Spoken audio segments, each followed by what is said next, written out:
말씀의 제목은 헌신 예배 주시는 말씀은 예수님과 우리의 관계라고 하는 제목으로 은혜를 나누려고 합니다. 철학자 아리스토텔레스는 정말 유명한 명언을 남겼습니다. 여러분 잘 아시는 유명한 단어인데요. 인간은 사회적 동물이다. 그렇게 아주 굉장히 철학적이면서 의미가 깊은 명언을 남겼습니다. 동물과 다른 존재와 차별화된 것은 바로 인간들 하나하나가 모여서 사회를 이루고 또 함께 서로 의지하며 또 도와주며 사는 존재이기 때문에 훨씬 더 어떠한 종류의 종들보다, 다른 동물들보다 우월한 존재가 인간이다라고 그렇게 말씀드릴 수가 있습니다. 그래서 사람의 힘은 개개인이 가지고 있는 능력이나 어떠한 지식, 이성, 가지고 있는 재능이 중요한 것이 아니라 인간이 정말 뛰어나고 또한 무서운 존재는 바로 함께 서로 협력할 수 있다는 것에 굉장한 힘이 있다라고 하는 사실. 그래서 인간은 어떻게 보면 가장 평화를 만들 수 있는 존재이기도 하지만 또 함께 힘을 합해서 무력적이고 폭력적이고 그리고 악한 면으로 돌보게 변하게 된다면 가장 이 세상에서 무서운 존재가 인간이 아닐까 그렇게 생각을 합니다.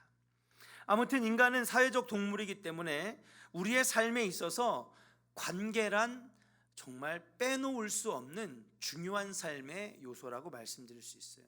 자, 우리 옆 사람 한번 봅시다. 옆에 계신 분하고 무슨 관계예요? 채무 관계예요? 얼마 꺼주셨어요? 예. 사랑하는 사이입니까? 함께 사시는 룸메이트입니까? 예. 아무튼 여기 지금 옆에 있는 분은 뭔가 하나라도 관계가 있다 없다? 관계를 맺었다 안 맺었다? 관계를 맺었어요.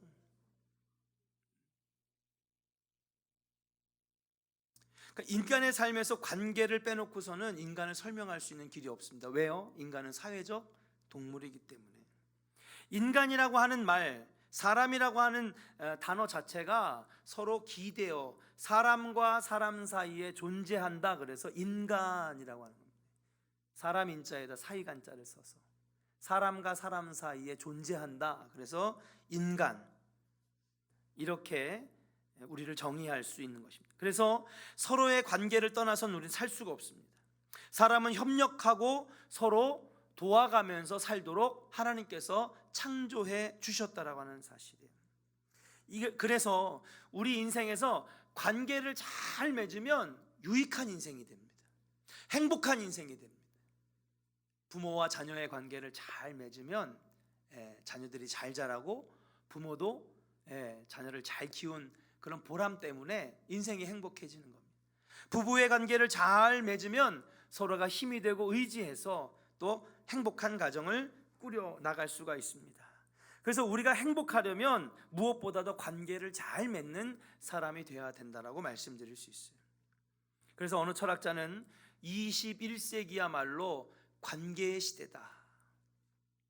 정보화 시대 이렇게 얘기하는 분도 있고 또 인공지능의 세대다. 그렇게 얘기하겠지만은 사랑하는 여러분, 지금이야말로 관계의 시대라고 말씀드릴 수가 있는 것입니다. 마찬가지로 우리 신앙생활을 한번 들여다봅니다. 신앙생활이 행복하려면 무엇보다도 하나님과의 관계를 잘 맺어야 될 줄로 믿습니다. 우리가 살아가는 모습이 행복하고 유익한 인생이 되려면 사람과 사람 사이에, 남편과 아내 사이에, 부모와 자녀 사이에, 친구와 친구 사이에, 직장 동료와의 사이에 관계를 잘 맺을 때에 우리 인생이 유익한 것처럼 신앙생활 또한 관계를 잘 맺어야 하는데 누구와 관계를 잘 맺어야 되느냐?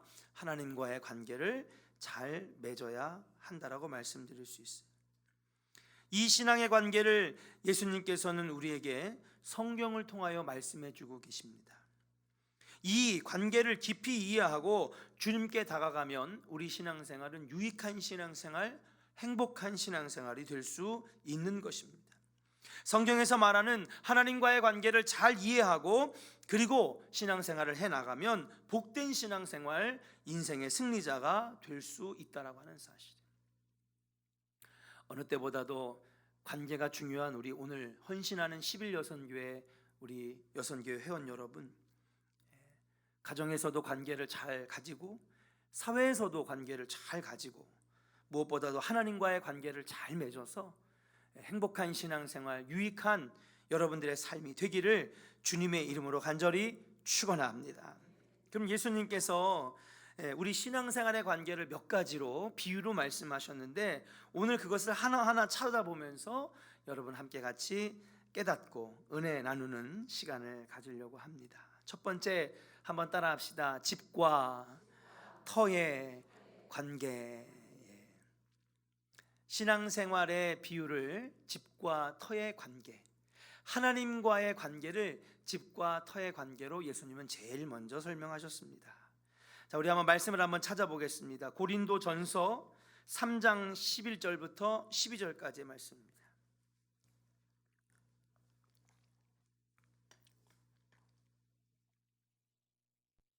그러면 찾으신 줄로 믿고 여러분 혹시나 스크린을 보실 수 있으면 스크린도 보면서 한번 같이 읽겠습니다. 시작. 이 닦아둔 것 외에 없으니 이 터는 곧 예수 그리스도라. 만일 누구든지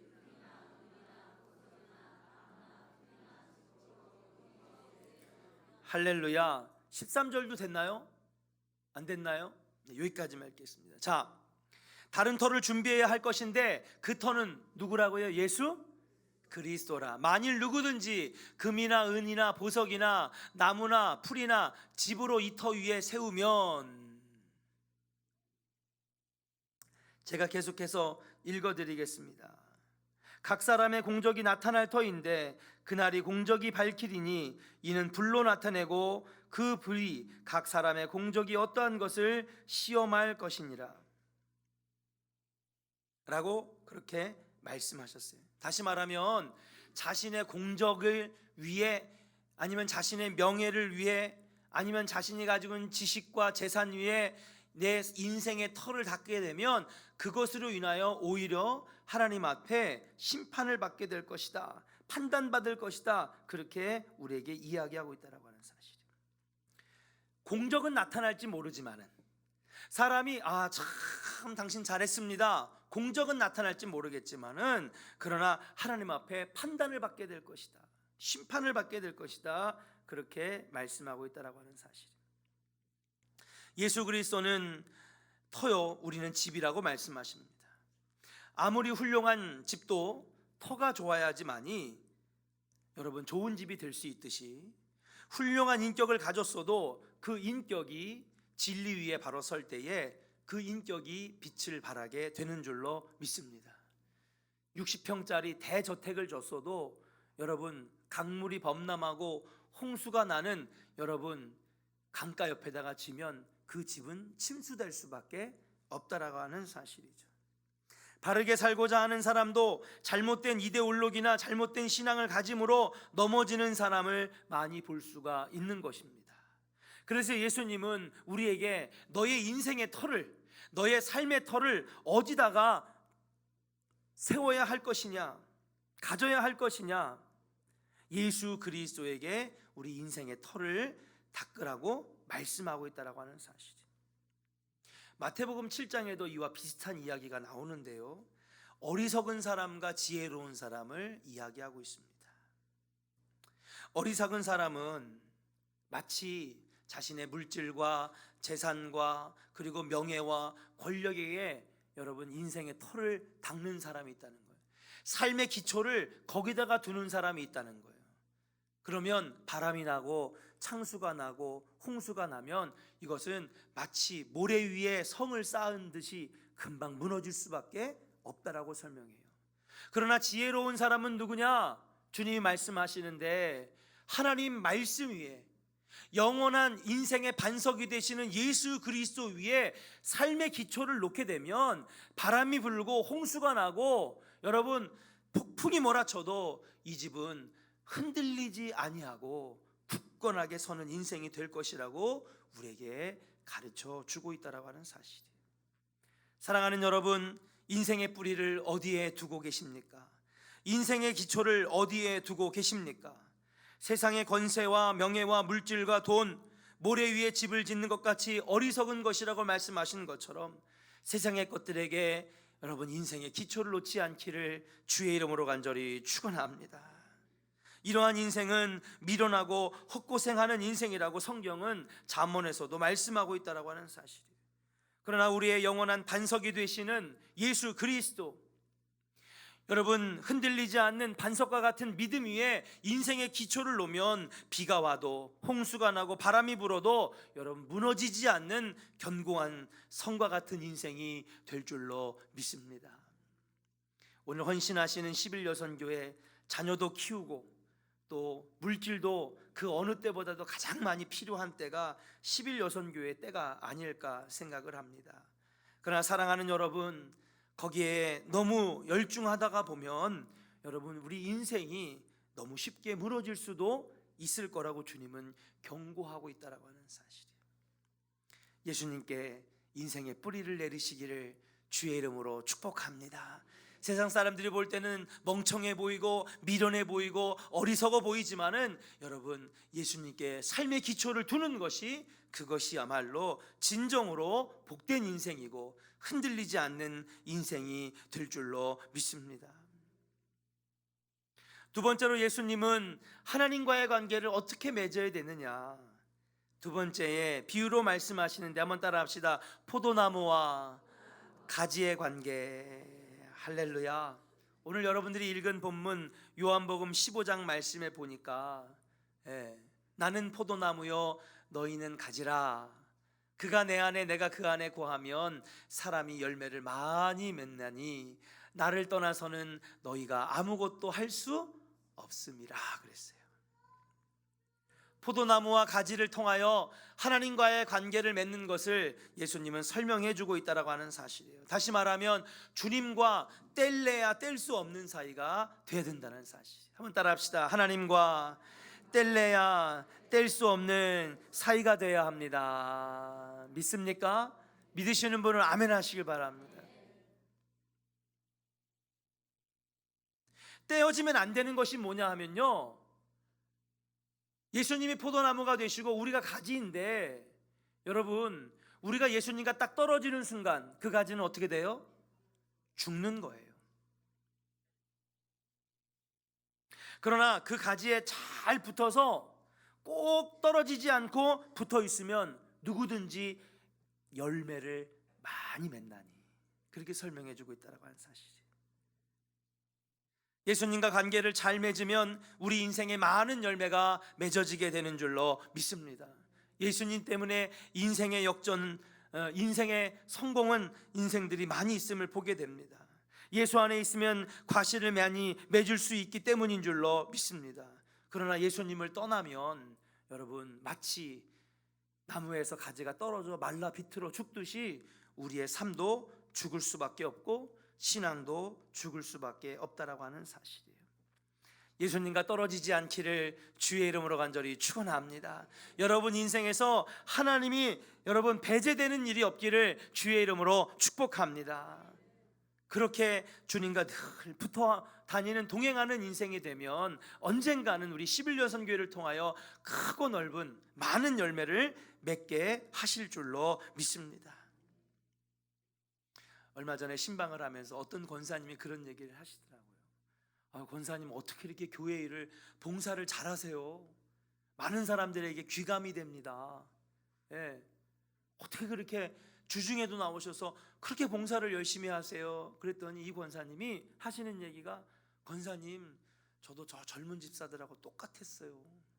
사업하고 장사할 때는 주일날 예배 1시간 드리는 것도 힘들어가지고 눈이 감기고 피곤하고 막 너무너무 힘들었어요. 내가 아는 분은 꼭 최정남 권사님 한 명밖에 없었대. 자기가 이 교회를 15년 동안 다니는 동안에는 아는 교인이라고는 최정남 권사님 한 명밖에 없었대. 그럼 최정남 권사님은 어떻게 아셨는데 했더니 그분이 우리 여선교회 회장이라 회비 내야 돼가지고 그분만 알았대. 다른 분은 누가 새로 왔는지, 누가 다니는지, 어떤 여선교회인지, 어떤 분이 장로님인지도 몰랐대. 그런데 자녀가 크고, 믿음이 더 잘하고, 사업도 어느 정도 자리가 잡고, 그러다가 보니 언젠가부터 이제는 주일날 오후 예배도 드리고 새벽 예배도 드리고, 할렐루야, 특별 새벽 기도에도 나오고, 그러다가 보니 노인대학도 봉사하고 수요예배도 나오고 이런 봉사 저런 봉사하면서 교회에서 많은 일을 할 수 있게 되었다는 거예요. 11여선교회 괜찮습니다. 하나님 복 주시면은 더 많은 감사, 더 많은 사명, 더 많은 일들 감당할 수 있게 되는 열매 있는 인생이 될 줄로 믿습니다. 그래서 그럼 권사님 지금 11여선교회가 권사님보다 낫네. 여기는 오후 예배도 드리고 새벽 기도도 나오고, 노인대학 봉사도 하고, 할렐루야. 권사님, 목사님 너무 걱정하지 마세요. 하나님 복 주시니까는요 다 하게 되더라고요. 믿음이 자라니까 하게 되더라고요. 그렇습니다. 주님하고 떨어지지만 않으면 됩니다. 할렐루야. 주님과 멀어지지만 않으면 되는 거예요. 그분과 꼭 붙어서 살다 보면은 언젠가는 주님 안에서 열매를 많이 맺는 인생이 되게 될 줄로 믿습니다. 문제는 하나님과 떨어지는 인생 사니까, 예수님과 관계없는 인생을 사니까 여러분 열매가 없어지는 거예요. 신앙생활에 기쁨이 없어요. 능력 있는 신앙생활을 감당하지 못한다라고 하는 사실이에요. 우리는 주님과 떨어질래야 떨어지면 안 되는 사이인 줄로 믿고 주님을 포도나무 삼고, 여러분 내가 가진 마음을 가지고 꼭 떨어지지 않고 붙어있는 열매 있는 우리 11여선교회와 조은의 성도들 되시기를 주님의 이름으로 간절히 축원합니다. 우리 한번 옆 사람하고 한번 인사합시다. 예수님과 절대로 떨어지지 않겠습니다. 무슨 일이 있어도 떨어지지 않겠습니다. 이거는 꼭 하셔야 돼요. 다짐하셔야 돼요. 그래야 나중에 누구 때문에 상처받아도 그때 목사님이 무슨 일이 있어도 떨어지지 말라 그랬지. 세 번째, 하나님과의 관계가 참 우리 신앙생활에 중요한데, 예수님은 하나님과의 관계를 이렇게 비유하시면서 맺으라고 말씀하셨어요. 따라합시다. 목자와 양의 관계. 할렐루야. 하나님과의 관계 첫 번째는 뭐예요? 예수님과 하나님과의 관계를 어떻게 맺으라는 거예요? 그분이 터고 우리는 집이라는 거예요. 그래서 우리 인생의 집을, 우리 인생의 설계를, 우리 인생의 기초를 어디다 두라는 거예요? 예수님에게, 하나님 말씀에 두라고 하는 것입니다. 또 두 번째로 우리가 하나님과의 관계, 신앙생활의 관계를 어떻게 맺어야 되느냐? 주님과 절대로 떨어지지 않는 포도나무와 가지의 관계처럼 꼭 붙어 있으라는 거예요. 그러다가 보면 언젠가는 열매를 많이 맺나니 열매 있는 인생으로 만든다는 거예요. 세 번째로 주님이 비유로 말씀하시는데, 목자와 양의 관계로 하나님과 예수님과 관계를 맺으라고 말씀하고 있는 줄로 믿습니다. 양이라고 하는 동물을 많이 설명드렸습니다. 양은요, 세상에 이렇게 약한 동물이 있을 수 없어요. 동물 중에서도 제일 약한 동물이 아마 양입니다. 아주 양은요, 태어날 때부터 장애인이에요. 몸은요 엄청 무거워요. 근데 다리는 짧고 얇아요. 그러니 그 다리가 얼마나 아프겠습니까? 아마 양들 다리를 아마 다 엑스레이 찍어보고 CT 찍어보면요 관절염 투성일걸요. 몸은요 막 100kg가 넘어가는데 다리는 요만큼 아주 짧아. 그것도 두껍고 튼튼한 다리도 아니고 얼마나 얇은지 몰라요. 그걸 가지고 100kg가 넘는 체구를 버티면서 네 발로 다니니 여러분 얼마나 아프겠습니까? 이 양이. 두 번째, 세상에 이렇게 약한 동물이 있을 수 없어요. 얘는요 거의 장님에 가까워요. 바로 앞에 한 2m밖에 못 봐. 지금 저기 김순여 권사님의 가죽 잠바 입은 거 다 보여요. 10m 떨어졌는데. 저기 홍인술 권사님 머리띠 반짝반짝한 머리띠 딱 하셨어요. 저기 연흥차는 저 사모님 앉는 자리에 앉아가지고 다 유유자적하게, 예, 사랑하는 응찬이 다 보여요 여기서. 근데 양은요 요 앞에 있는 스피커도 안 보여. 그래서 양은 어느 거 보고 저기 움직이는 거예요? 앞에 양 궁둥이만 보고 움직이는 거예요. 그 앞에 양 궁둥이가 낭떠러 떨어지면, 그 여러분 양이요 100마리가 지나가잖아요. 근데 목자가 인도를 잘못해가지고 얘가 한 마리가 낭떠러 떨어지잖아. 그럼 100마리 다 어떻게 되게 해요? 다 떨어져요 100마리. 하여튼 얘는요 태어날 때부터 장애인이야. 하도 제대로 된 게 없어요. 스스로 먹을 것도 못 찾아 먹어요. 왜요? 잘 못 보니까요 방향치예요, 길치예요. 여러분 길 잘 못 찾아다니는 사람 있죠? 아주 해외여행 가면요 그런 사람 큰일 나요. 그런 사람들은 꼭 패키지 여행 다녀야 돼요. 인신매매에 잡혀가요. 먹을 것도 찾지 못하고 쉴 것도 얻지 못하고 길 잃고 방황하다가 쓰러져서 짐승떼에게, 이리와 늑대에게 잡혀먹는 인생, 이게 양 같은 인생이에요. 앞도 안 보입니다. 갈 길도 모릅니다. 몸은 무거워가지고 느려 터졌습니다. 다리는 온통 관절염 투성입니다. 목자가 없으면요 양은 살아갈 수가 없어요. 근데 성경에 시편 10편에 보니까 우리는 다 뭐라고요? 양 같아서. 이사야서 57장에도 보니까 우리는 다 양 같아서 각기, 그래요 양은 그냥 하여튼 지 맘대로 가는 거예요. 각기 제 길로 갔거늘. 여러분 우리 인생이 그렇다는 거예요. 양과 같은 인생. 똑똑한 것 같지만, 잘난 것 같지만, 많은 것을 할 수 있는 것 같지만, 지금 한치의 앞도 무슨 일이 벌어질지 모르는 것이 우리의 본질인 줄로 믿습니다. 우리의 모습이라는 거예요. 그래서 예수님 뭐라고 그러셨느냐? 신앙생활의 관계는 목자와 양의 관계처럼 예수님을 목자 삼아야지 양 같은 우리들이 살 수 있다는 거예요. 믿으시면 아멘 하시길 바랍니다. 할렐루야. 우리는 양 같아서 각기 제 길로 갔고 어디로 가야 할지, 무엇을 해야 될지 전혀 모를 때에 예수님이 우리 인생의 목자가 되어주시면 우리는 비록 양이 될지라도 길을 찾을 수 있고, 좋은 곳으로 갈 수 있고, 열매 있는 신앙생활 할 수 있고, 그리고 푸른 초장에서 쉴만한 물가를 찾을 수 있는 안식의 인생, 평안한 인생이 될 수 있다고 주님은 말씀하고 있는 줄로 믿습니다. 사랑하는 여러분, 우리의 인생을 누구에게 맡겨야 되겠습니까? 우리의 목자 되신 예수님께 맡기시기를 주의 이름으로 간절히 축원합니다. 성경 말씀에 보니까 내가 가는 길 그가 아시나니 그가 나를 정금같이 나아가게 하시리라 말씀하셨어요. 누가 그렇게 하시는 거예요? 목자 되신 예수님이 그렇게 하시는 줄로 믿습니다. 여러분, 인간은 누군가를 의지하고 협력하고 살아갈 수밖에 없는 존재입니다. 그때 우린 누구를 의지하겠습니까? 때로는 힘이 되는 친구도 있고 또 힘이 되는 가족이 있기도 하지요.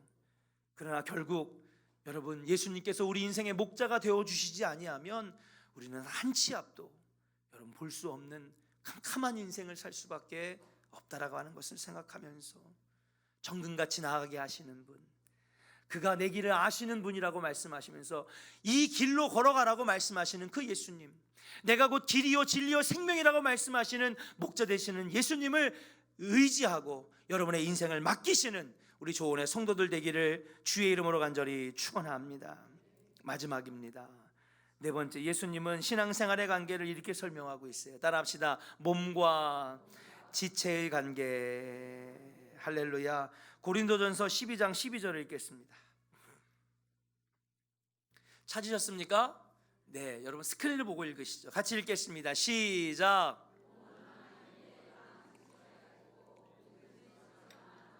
한 몸과 같이. 할렐루야. 자, 예수님은 뭐가 되시는 거예요? 몸이 되시는 거예요. 그리고 우리는 그의 지체예요. 그리스도는 몸입니다. 또 예수 그리스도는 교회의 머리가 되십니다. 그런데 이 머리와 몸이 없이 팔만 있어 봐요. 여러분 어떻게 되죠? 금방 썩어 들어갑니다. 그렇죠? 다리만 있으면, 손가락만 있으면 어떻게 됩니까? 금방 떨어져 갑니다. 예전에 저희 교회 우리 집사님 한 분이 일하시다가 여러분 손가락이 절단이 됐어요. 여러분 너무 감사하게도 빨리 그 손가락을 완전히 100% 절단된 그 손가락을 빨리 이 신문지에 싸가지고 잘려진 손가락과 함께 같이 피를 막으면서 여러분 수병원으로 막 달려갔어요. 거기에서 의사들이 하는 얘기가 뭐냐면 5분만 늦게 왔어도 이 손가락은 그대로 괴사해서 못 쓰는 손가락이 됐을 거라는 거예요. 근데 여러 번 접합수술을 하고, 그리고 피가 굳어지면 신경이 연결되지 않기 때문에 신경이 서로 연결될 때까지, 힘줄이 연결될 때까지 계속 피를 내야 되니까 여기다 뭘 붙였어요? 거머리를 붙였더라고요. 그게 여러분 신기술이에요. 그렇게 의료용 거머리를 키워가지고 피가 계속 흐르게 해가지고 응고를 막아야 그 천천히 살은 붙고 뼈는 붙고 신경도 연결되고 근육이랑 힘줄이 연결되면서 이게 살아나는 거야. 그래서 우리 박 집사님 손가락 살아났잖아요. 5분만 늦었어도 이 손가락은 어떻게 돼요? 못 쓰는 손가락이 된다는 거죠. 마찬가지예요, 여러분. 우리가 손처럼 그냥 다양한 일을 할 수 있는 것 같이 느껴져요. 우리는요, 이 튼튼한 다리처럼 내가 어디든지 가고 이 튼튼한 다리로 어디든지 쓸 수 있다고 생각해요. 그러나 몸과 분리된 다리, 몸과 분리된 손, 몸과 분리된 손가락은 아무짝에도 쓸모없는, 마치 5분 10분 지나면 그냥 괴사하고 죽어버릴 수밖에 없는 것이 지체된 우리인 줄로 믿습니다. 듣고 보고 손과 발이 움직이는 모든 것이 몸에 붙어 있을 때 가능하다라고 하는 사실이에요. 그래서 예수님은 그리스도는 몸이시며 우리는 지체라고 했습니다. 몸은 하나이고 많은 지체가 있는 것 같이 그리스도 안에 많은 지체들이 딱 붙어 있을 때에 각자의 기능을 감당할 수 있다라고 하는 사실이에요. 사랑하는 조언의 성도 여러분, 우리는 예수님과 연합하여 예수님과 꼭 붙어 있는 인생이 되어야 될 줄로 믿습니다. 그러시면서 예수님이 뭐라고 그러셨느냐? 몸과 지체의 관계를 말씀하시면서 많은 것들을 할 수 있느니라 그랬어요. 아까 뭐예요? 포도나무와 가지를 말씀하실 때는 따라합시다. 많은 열매를 맺게 하시느니라. 할렐루야. 열매 있는 인생이 되게 하신다 그랬고, 오늘 몸과 지체의 관계를 고린도전서 12장에 설명하면서 이렇게 얘기하십니다. 너희가, 따라합시다, 너희가 많은 것을 할 수 있느니라. 아까는 열매를 많이 맺게 하신다더니 뭐예요? 이번에는 많은 것들을 할 수 있게 하신다. 다시 말하면 주님과 꼭 붙어 있을 때 손은 손이 되게, 발은 발이 되게, 귀는 귀가 되게 하시는 것처럼 여선교 회장님은 여선교 회장님 되게, 장로님들은 장로님의 사명답게, 그리고 남선교회는 남선교회대로, 교사들은 성가대는 성가대대로 각자의 맡겨진 사명을 감당할 수 있는 하나님의 일꾼들이 되는 것인 줄로 믿습니다. 우리 오늘 헌신하는 11여 선교회 여러분, 예수님과 꼭 붙어 있으시기를 주의 이름으로 간절히 축원합니다. 예수님 우리에게 말씀하셨어요. 그래서 너희가 나를 떠나서는 아무것도 할 수 없느니라. 예수님 또 말씀하셨어요.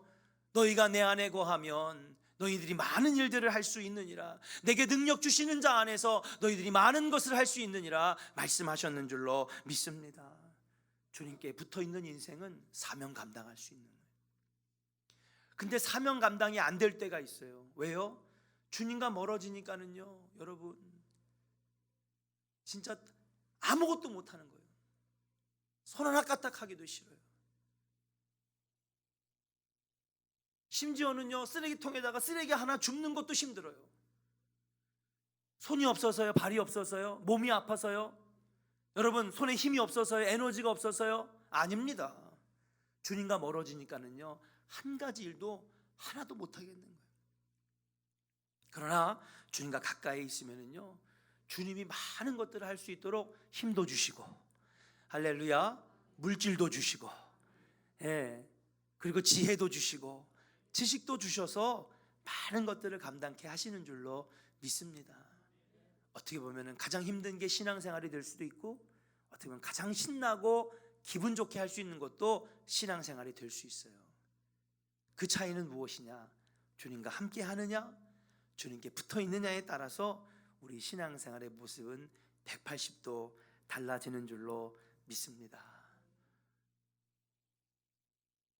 우리가 이 세상을 살아갈 때 관계를 잘 맺어야 되는데, 신앙생활도 하나님과의 관계를 잘 맺는 것이 신앙생활인데, 오늘 예수님이 가르쳐 주신 몸과 지체의 관계처럼 사명 감당하는, 목자와 양의 관계처럼 한 치 앞도 못 보는 우리 인생을 예수님께 맡겨서 정말 푸른 초장, 안식의 장소로 나아갈 수 있는 인생이 되는 것처럼, 포도나무와 가지의 관계처럼 주님 안에서 많은 열매를 맺을 수 있는 그런 인생, 마지막으로 인생의 뿌리를 예수님께 두고 하나님 말씀의 진리에 둘 때에 든든한 인생, 어떠한 시련과 바람과 홍수와 비바람이 불어도 흔들리지 않는 인생이 되신다는 것을 믿으시고, 앞으로도 우리 11여선교회 우리 조원의 성도들 모두가 하나님과 관계를 잘 맺는 이 네 가지의 관계로 열매를 많이 맺는 우리 조원의 성도들 되시기를 주의 이름으로 간절히 축원합니다. 우리 옆 사람에게 한번